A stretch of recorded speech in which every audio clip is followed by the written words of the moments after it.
Ladies and gentlemen, you are listening to Life Well Lived by Omobola Stephen. It's an engaging and enlightening talk show on life, relationships, and the business of life. Grab a cup of juice and just chill. Life Well Lived by Omobola Stephen. Live life. Live fully. Welcome, everybody, to this week's episode. We really appreciate you joining us. This podcast really shows us how we can all learn, live, and thrive off of each other. By sharing our knowledge through our conversations, we will impart some knowledge whilst learning ourselves how to progress even further. Here is your host.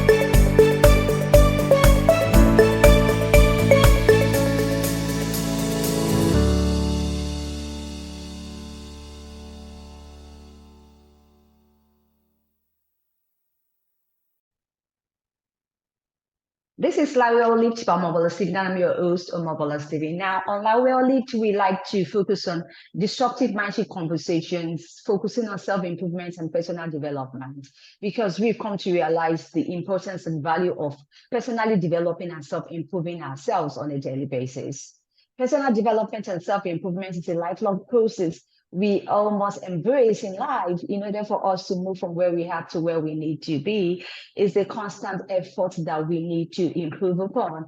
And I guarantee you, once you take up this action daily, personally, and looking inwards, finding the right answers to the questions that you need about life, and moving forward in developing and self-improving yourself, I guarantee you that you're going to have a significant change in your life. Now, on the show, I have expert and professional thought leaders who come to share impactful and disruptive mindset conversations that is going to pivot the change and transformation that you and I need to move forward in life. Today, we will be talking about authentic leadership and also on impactful communication. I have an expert on the show with me, Ulrike Seminati, who is a globally operating coach, a trainer, and also a consultant. Now, on the show, we will be talking about significant shifts in the way we communicate, especially in the workplace. Welcome to the show, Ulrike Seminati. Thanks for joining me once again. Yeah, thank you very much for having me again. It's a pleasure. It's a pleasure having you once again, Ulrike. So what type of leadership is authentic leadership? Now, are there really traits that we need to look out for? Well, authentic leadership, I think, is something that is rare because many people, they change their behavior when they come to work versus when they are together with friends, for example, or in a relaxed environment. And I think we need to find the right way of what is my authentic leadership style. And it's not obviously the leadership style that your organization wants you to have. So very often it's a bit different because we are all very individual. And I think it's important to rather think about, okay, how am I? What are my strengths? What are my ways of being? What kind of leader do I really want to be? How does this relate to my values? And from this perspective, really understanding what is my relationship with the tasks that I have every day, with my team, with the goals that I'm given. And according to that, you can make a decision actually on how you want to lead and how you can really bring your whole personality to the table and not just some parts of it that you want to make visible, because that's not authentic. And people feel that. They feel that you're coming in only with parts of yourself and parts of your energy. And I like what you said about personal development. It is a daily task. So it's not happening by itself. You really need to work on yourself and better understand yourself, increase your level of self-awareness to become a truly authentic leader and an impactful leader. Oh, all right. So now let's look at the flip side of things. Now, contrary to popular beliefs, effective leaders are really authentic, and authentic leaders can be ineffective in some way. Now, the ability to fake is a critical ingredient of leadership potential. Okay, can we talk about this, please? That's an interesting theory. Indeed, it's true that being just fully yourself in every single situation can harm your career. For sure. Yeah, because it's maybe not seen or valued in that way. And it's like maybe disturbing the situation or something like that. So it's really about finding this right balance, between, what is fitting in or fitting in too much. When do I start faking things really? And when can I be I mean, there's a difference between faking something and adapting to something. And I think when you feel like you do not have your energy anymore, you don't feel really good inside of yourself, your body feeling also changes when you fake things. You feel that it's fake, literally in your body. I think then it's just too far into the wrong, too far into the faking. And I think as long as you feel good about yourself and you have that feeling, yes, I'm aligned with myself somehow, even if for sure in some situations you might be more outspoken, more confrontative, in others you might step back a little bit, be more flexible, be more tolerant. For sure, there are nuances to that everywhere. But as long as you feel inside of you, it feels right, it feels okay, then you're still in line with yourself. And I think then you can still speak about authenticity. So yeah, I know it's a discussion around there. Is it good to be an authentic leader in every single moment? Well, it depends how you define that. Many people think it means speaking my word or speaking what comes to my mind without filter. I don't think that this is authenticity. I mean, it is authentic, but there's another way of being authentic, which means really weighing very consciously. What are you saying? What are you not saying? How are you acting, not acting? But without fully thinking about it all the time. It is much more powerful when you start being present. I think there's a lot of power in being in the present moment. and just speaking, saying now, what is the next question that I have to ask, and so on and so forth. Because as long as you're in your head and just think about yourself and how you come across, which is not authentic, you cannot convey any energy actually. And then people lose a lot of charisma because all this energy is inward looking instead of outward looking. And instead of that, I think a very simple shift sometimes is really just be in the moment, be present, listen to what others are saying now, not what they might say in a minute. Yeah, because we're always already in the future, but really listen to what's going on now, try to understand what's really going on, and speak then spontaneously from what's coming to your mind. And that can be truly powerful. It makes a huge difference if you come from that place instead of from this overthought place of self-optimization that many of us apply every day. Right now, I'm thinking, is being authentic, is it not tending towards perfectionism? And we all know the faults behind perfectionism. Now, going forward, just regarding your earlier conversation, one can really be a successful leader in any type of business or industry. I'm sure you will agree with me on this. What can a person be a successful, authentic leader in any industry? Is it possible? Yes, absolutely. And I think some of the most convincing leaders are very authentic because they believe in what they're saying. And authenticity comes also when you are very clear on how you relate to a goal. So when you have to communicate on business goals, for example, to your team or to a wider organization even, and you have no clarity on how you actually relate to that goal because you have just taken over the frequently asked questions that were coming from your communications team and you try to repeat just that, then it does not come across as credible, because also it's not authentic, because you have not made a true connection to that. Whereas when we have really thought through, okay, what is my connection with this goal? Do I have maybe a personal motivation behind that? It's not an obvious one. It can be something indirect. And if you do that and you really relate to that goal, you start speaking from a different perspective. And it becomes just much deeper what you're saying, and people feel it. And that makes you successful at the end as a leader, and inspiring and charismatic, because you are speaking from a moment of truth and not from something that you think, if I am like that, then I will be liked. If I am like that, then I will be respected, or something like that. And it's not calculated. It's something that is really coming from a place of truth. And I think that really good leaders are very true to themselves. They are very consistent in who they are, how they behave, how they speak, because it comes from a place of true self-awareness. And this doesn't change over time. Once you have found that place, you become consistent. Whereas if you try to optimize how you communicate in every single situation, you will be different in every single situation, because you don't have that red thread, this foundation of it. And that is something where people do not adhere to. And this is why you do not become as successful as someone who really speaks out of a very consistent place of inner being, really understanding themselves and having this connection to what they have to do or to decide or to communicate. Right now, I think that being authentic is really an inner work that a person must really work on, as you rightly said, and improve upon on a daily basis. Top work, you might say. So let's move to communication, which is also very core of your expertise and also very important in the workplace. We are likening to leadership in the workplace. Now, is there anything like influential communication and also impactful communication? I'd like you to juxtapose these two. Yeah. So communication is obviously one of these leadership traits that are super important, obviously. Yes, because it's the interface with you and the world.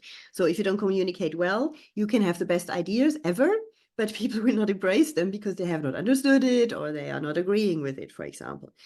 And if we want to persuade others about our ideas, what we automatically do is that we say things out of our perspective. Yeah, we think about, oh, what could be a good argument for that? And we come up with 3 or 4 bullet points about this, why this is really so good and so great. And it all comes from our perspective. And what we do not take into account is the fact that as many people as you have in the room, as many perspectives are there. We all see the same situation in a different way. We all create our own reality based on our culture, on our history, on our personality styles. And depending on that, we filter it out in a very different way.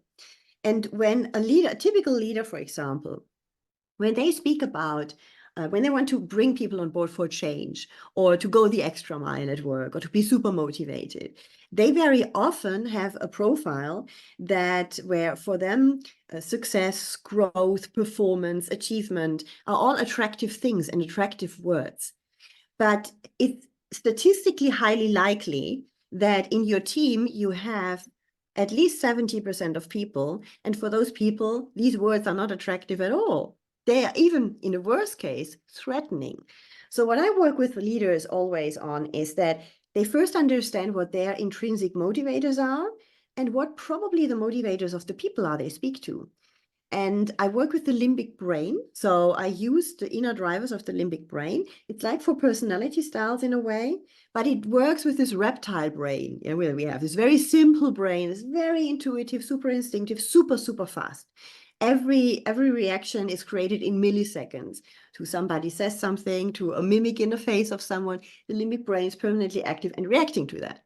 So if you come in as a person who loves performance and growth and success and status and power and giving direction and all of that, yeah, and you come with these words, but you're sitting in front of a person, and for this person, it's super important to have stability, security, consistency, to have details, to analyze the situation, yeah, and you come with the words about performance and achievement, everything. This person will just think, oh, no, no, no, no, no. This creates a lot of insecurity. I don't even want to hear that. It's not convincing me. It creates a huge amount of inner stress already, which a person will not show, for sure, not, yeah, because they think they shouldn't show it usually. And you then, if you are a person who loves performance, you will, even if you don't see a reaction, because you see that people are not buying in really, there's no true reaction, no excitement about that, you will reinforce the message using these same keywords, but even in a stronger way, which means you're scaring the people out even more. So actually what you're then doing is that you push them even further away from your message rather than putting them closer. Whereas you believe by reinforcing the message, now they must understand that. They must have the same feeling like I do. They must really embrace this because it's so logical to you. And I think this is super important to understand. What you think is attractive might not be attractive, even very counterproductive for the people in front of you. Who is there? Are they thinking like you? Are they loving challenges? Are they very competitive? Then you can speak with these words. But if they are more security and stability oriented, they will shy away from doing anything around what you want them to do. And so you really have to think about what personalities are in the room. And there are many models out there where you can see, usually it's about 4 personality styles.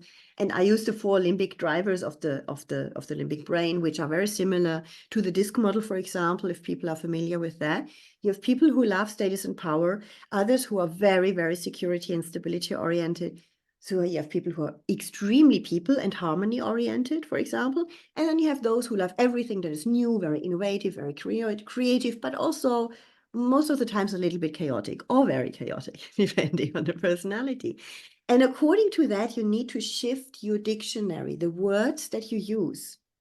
And that doesn't mean that you become inauthentic, to come back to the authentic leadership style, to connect these dots. It means that you adapt to the situation, and you can even address it and say, hey guys, I'm super excited about the growth opportunities here, but I know that for you, it's much more important to create some business consistency.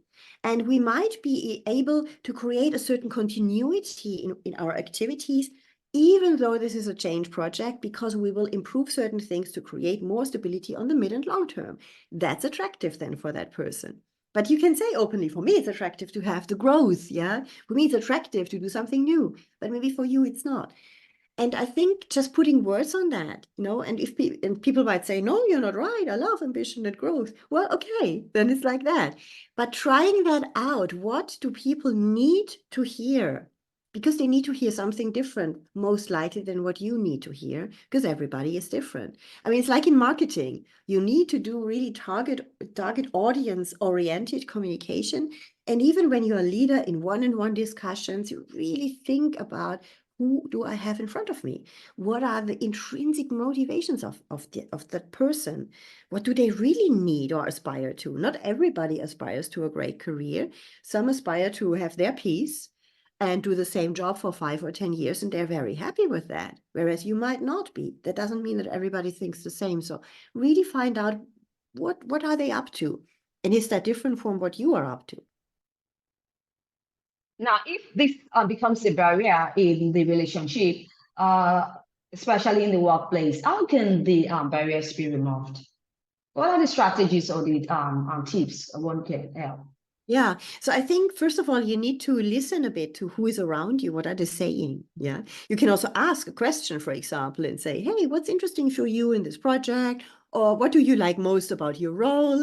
And then listen very carefully. Is this person mentioning things around stability and security? Are they mentioning things around, wow, everything that is new is exciting to me? Are they immediately speaking about people, about their colleagues, about the work atmosphere, how it is to work in the team?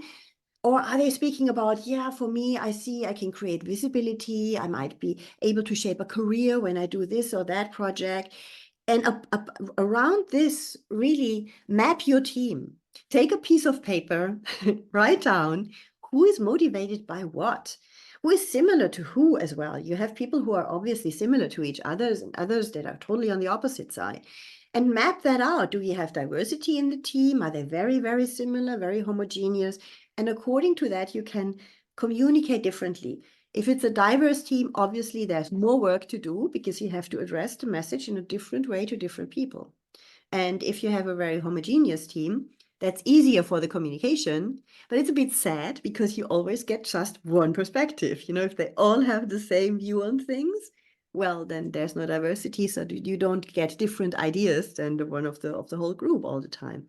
But it's map the team. Observe first. Observe and listen. People don't do that enough.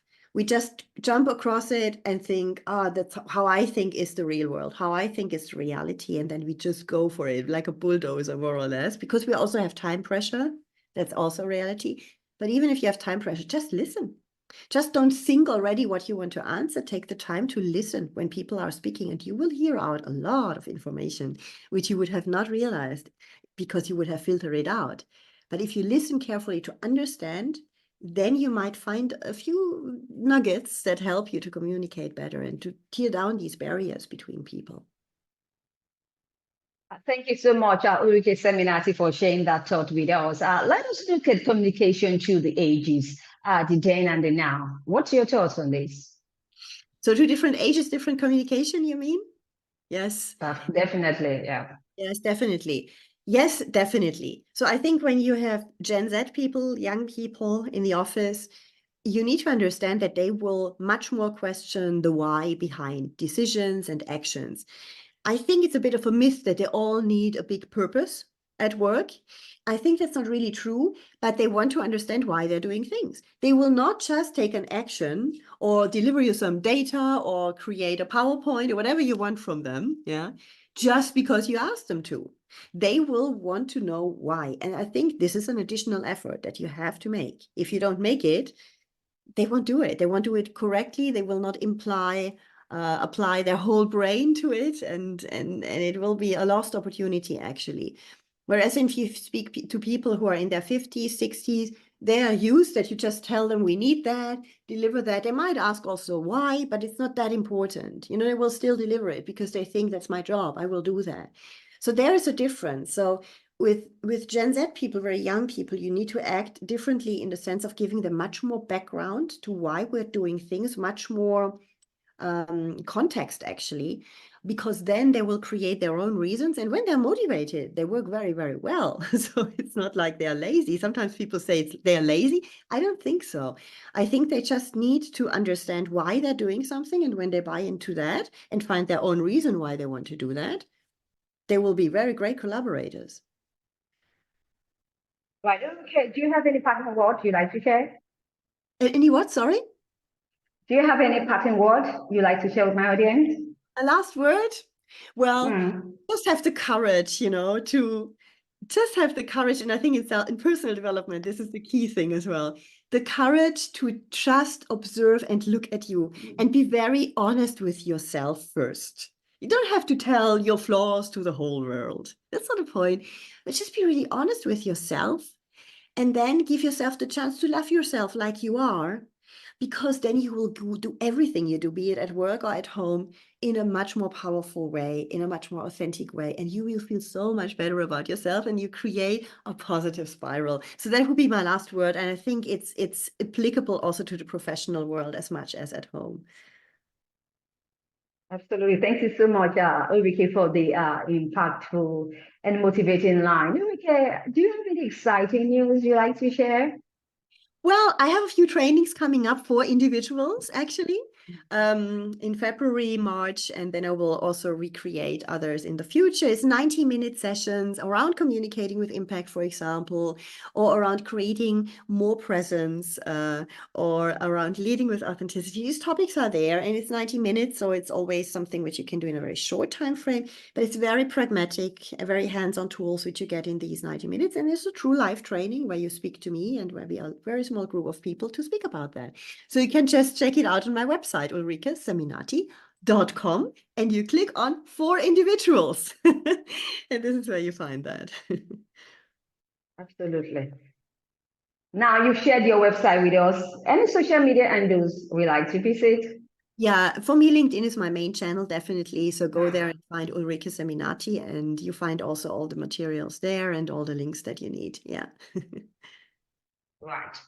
Once again, I really want to appreciate Ulrike Seminati, a globally operating coach, a trainer, and also a consultant, sharing our thoughts, especially on authentic leadership and also impactful communication in the workplace.